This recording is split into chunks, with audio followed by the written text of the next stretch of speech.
Want to show you something. Went to the library this morning. I thought, I've got to take this with me. You know what this is? It's kind of the Tax Code for Dummies book. This is 816 pages. Okay. You thought the health care bill was big? Do you know that this is only 1/6 of the entire tax code?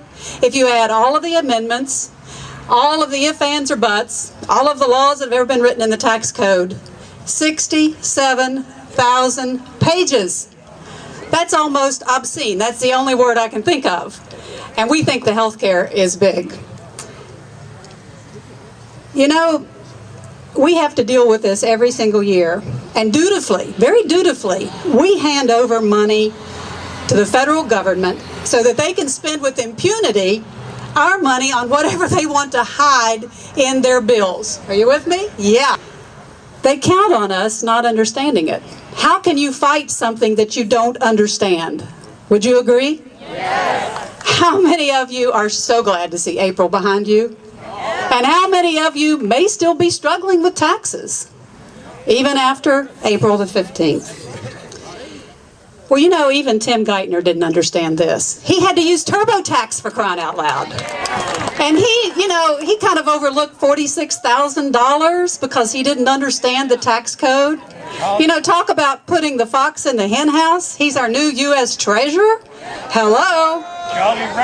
You know, right. And you know, Jay Leno not long ago had it right when he laughed and he said, you know, if you want people to pay up their taxes, just appoint them to the Obama White House.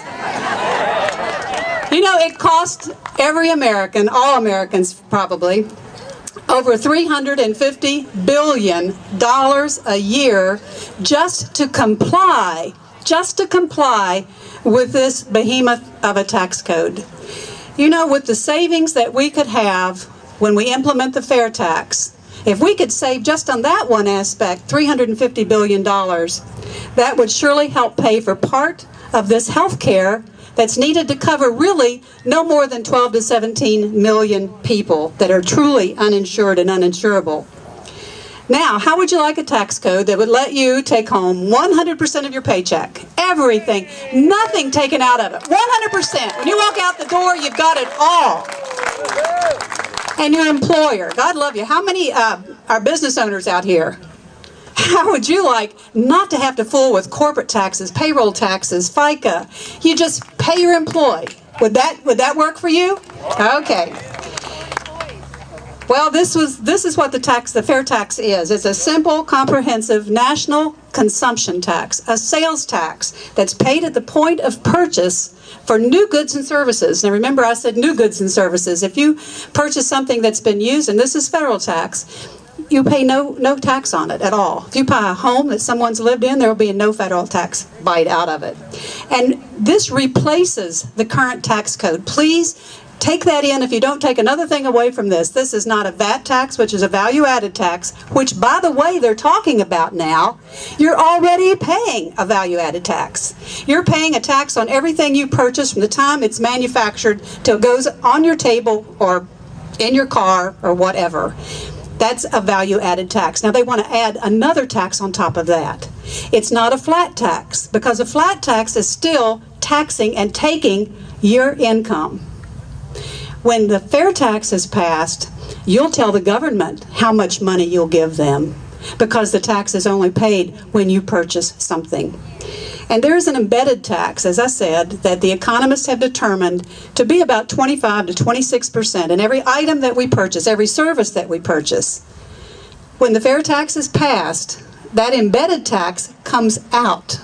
And in its place goes a 23 to 25%, and that really hasn't been determined, that is locked in and, as I said, paid at the retail or paid at whatever level where you purchase.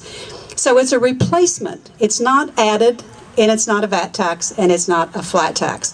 For instance, a $100 item would still cost you $100, but you would walk out with 100% of your paycheck in your pocket. Does that sound good? Yeah, let me hear it, yeah! Now, with the FairTax, our tax base would double overnight. Think about it. We have about 180 million taxpayers today. When this passes, every man, woman, and child that walks up, I don't care if they buy a piece of candy, they're going to pay that tax. Tourists to this country will pay that tax. Illegals will pay that tax. The underground economy will be taxed. They can't get away from it. Every time they spend a dime, that tax comes out. And now, let's not forget the $11 to $13 trillion, trillion with a T, that's in overseas banks in order to avoid our corporate income tax, which is the second highest in the world. We have a 38% corporate tax. I think I'd be tempted to hide my money overseas too. That's why Obama wants that money to come home. That's why he's pressuring banks overseas to release the names of the people that, the corporations that have their money there. He could take 38% of it, $11 trillion. That would be a nice hunk of change, right? Let me give you a real quick example about how deadly that can be for our business. Ireland has a 12.5% corporate tax flat. Let's say the U.S. and Germany go to Ireland and they manufacture widgets, and each of the countries earns $1 million on it. So they pay Ireland their 12.5%. Germany pays it. The U.S. pays it. Germany takes the rest of their money home and they can invest it in their business. They can invest it in the economy. They can invest it in their employees. The U.S., if they bring their profit home, 38% comes out of it. Now, what would you do to keep your company viable?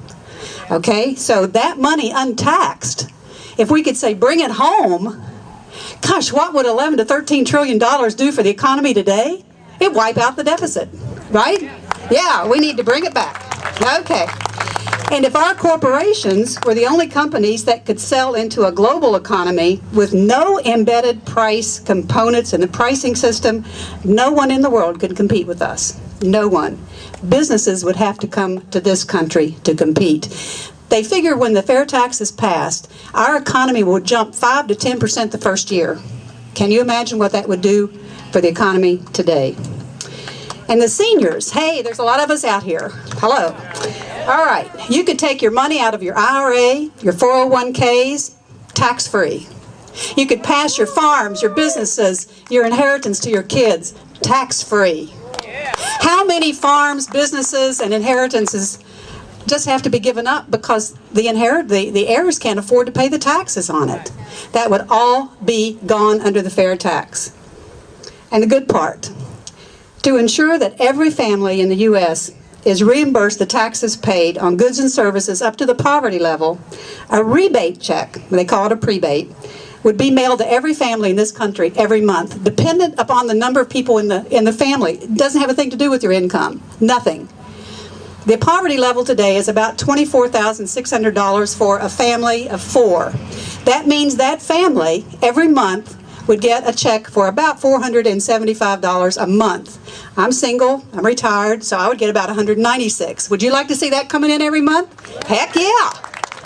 And no strings to it. No strings attached at all. It's your money. It's to reimburse you for the taxes paid up to that poverty level. In order to get this out of committee, and I've been working on this for 4.5 years, we meet every month.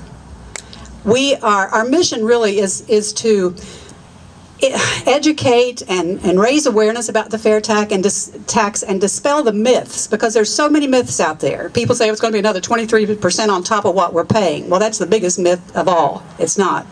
That's our mission. Our goal is to get it out of committee and on the floor for debate. You would think that would be easy. We're not saying pass it tomorrow. We just want it on the floor. It's House Bill 25, Senate Bill 25. Do you know how long it's been lingering in committee? Since 1999. Now, why do you think that the politicians don't want it out of committee? Power would be gone. There would be no more lobbyists. There would be no need for them because they use taxes as leverage. That would be gone. Politicians would have to, guess what? They would have to work for us again. Right? Whoa. And did I mention it would eliminate the IRS as we know it? Yahoo! You know, I have a pamphlet that I ran across that I've had for a long time. And it's 3 really good questions. Who gives Congress the power to create our laws? We the people. Who gives the president his authority? We the people. And who gives the Supreme Court the authority to interpret our laws? We the people. Don't you forget it.